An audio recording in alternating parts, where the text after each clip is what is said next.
बिस्मिल्लाहिर्रहमानिर्रहीम। अस्सलाम वालेकुम। इमरान खान ने आज दूसरा जनरल असम्बली में अपना खिताब कर दिया है और जिसमें वो 8 मुख्तलिफ पॉइंट्स पर बोले हैं।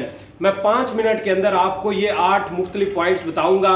सबसे पहले उन्होंने बात की स्मार्ट लॉकडाउन पर। उन्होंने बताया कि मेरी हुकूमत ने बेहतरीन हिकमत अमली अपनाते हुए लोगों को भूख से बचाने के लिए स्मार्ट लॉकडाउन लगाया और हॉटस्पॉट एरिया का तयन किया और वहां से कोरोना को ख़त्म किया।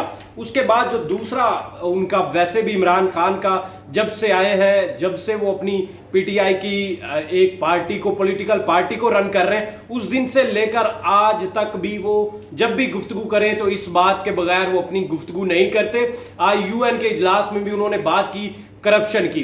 करप्शन पर वो बोले कि आज भी जो अमीर मुल्क है, अमेरिका है और इस तरह के अमीर मुल्क जो है, यहाँ गरीब मुल्कों के अंदर से लोग वहां जाके पैसा रख देते हैं और कोई उनको पूछता ही नहीं है। अगर आप मनी लॉन्ड्रिंग नहीं रोकेंगे, आप लोगों को, उनके पास महंगे वकील हैं, उनको नहीं रोकेंगे तो कौन रोकेगा? फिर आप कहते हैं एफएटीएफ में हमें फंसा देते हैं, इधर उधर फंसा देते हैं।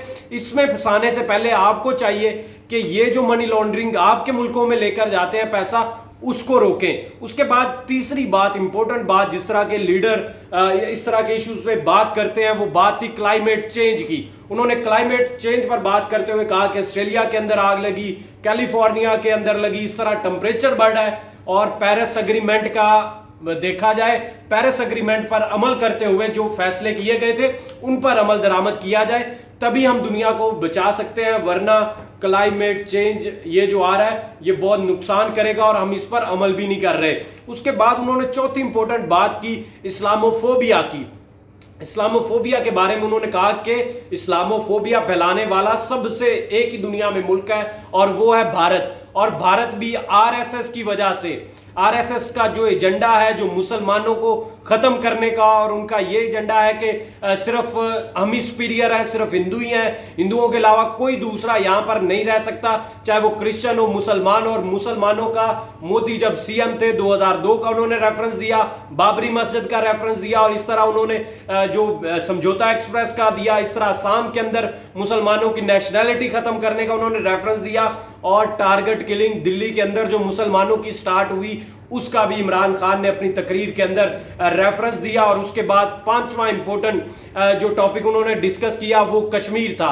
कश्मीर पर बात करते हुए उन्होंने कहा कि कश्मीर इंपॉर्टेंट पार्ट है और इस पर न्यूक्लियर जंग की तरफ हमें ना धकेला जाए। इंडिया जो खेल खेल रहा है ये खेल बहुत खतरनाक है और इस खेल से साउथ एशिया के अंदर भी अमन नहीं आ सकता।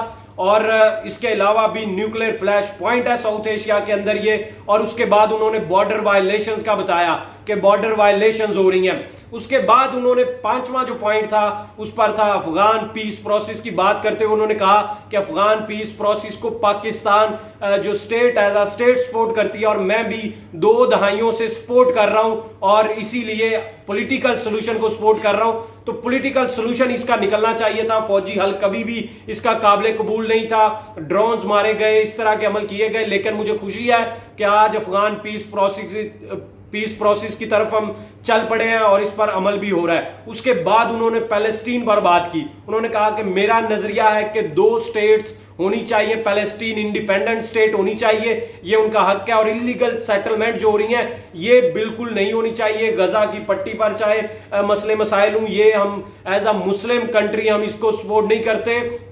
और हमेशा से कहा भी जाता रहा हमारे लीडर्स के बारे में कि वो गुफ्तगू नहीं करते इस तरह के टॉपिक्स पे, चाहे वो जब बात आती है कश्मीर की या फलस्तीन की तो वो बोलते नहीं है। इसलिए वो इन्हीं टॉपिक्स को उन्होंने मेनली कवर किया। 21 मिनट की उनकी ये जो तकरीर थी, 8 इसमें पॉइंट से, और इन 8 पॉइंट्स पर उन्होंने खुलकर गुफ्तगू की।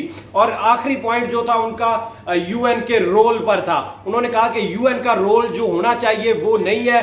यूएन के रोल में उन्होंने कहा कि अकाउंटेबिलिटी होनी चाहिए उन तमाम स्टेट्स की जिनकी अमीर स्टेट्स हैं, गरीब मुल्कों से पैसा वहां चला जाता है और कोई बंदा पूछने वाला ही नहीं होता।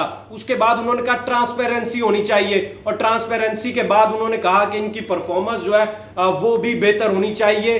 तमाम उन ममालिक के यूएन को अपना रोल प्ले करना चाहिए ताकि ये दुनिया एक अमन का गहवारा रहे। ये उनकी 21 मिनट की स्पीच थी जिसको मैंने 5 मिनट के अंदर आपको बताने की कोशिश की है कि आपको ये समझ आ जाए। इमरान खान की स्पीच जो है इंग्लिश में थी तो बहुत सारे लोगों को अगर समझ नहीं आई तो वो समझ आ जाए। इसी के साथ मुझे दीजिए इजाज़त। अल्लाह निगहबान।